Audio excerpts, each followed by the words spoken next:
So, sa akong pagbaklay-baklay is na lang ko i-share ninyo. Mo-share lang ko gamay.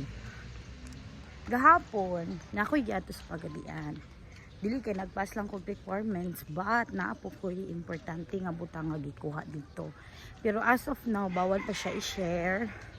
Kay daghan kay tag basher sa atong kinabuhi, daghan kay gusto nga ma-down tag pag-ayo bisag we're so down.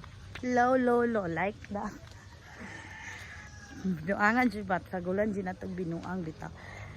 Pero, maningkamot ta kay mumagid ni atong life. Tagaan man dyan pagsulay sa kinabuhi.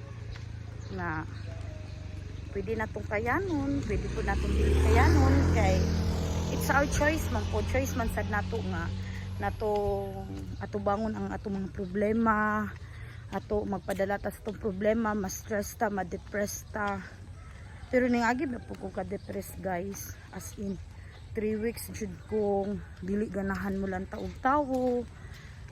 Although nga, bisag ma-stress ko, mukaon man jud ko kay stressing eating man jud ko, stress eater man jud ko.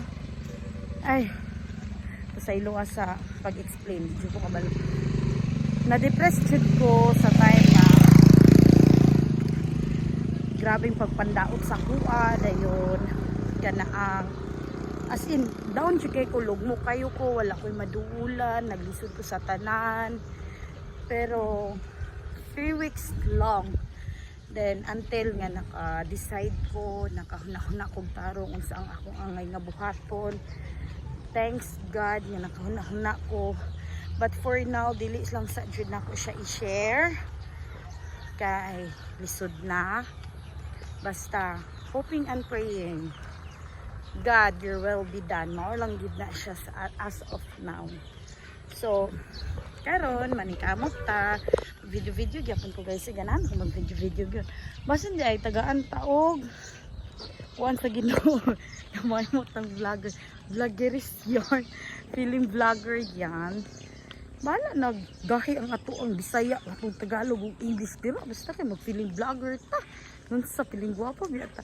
Bita oy basta mo checkar ako kay naanak ko diri. Dool na ko. Sakto na to. More to guys, buyers.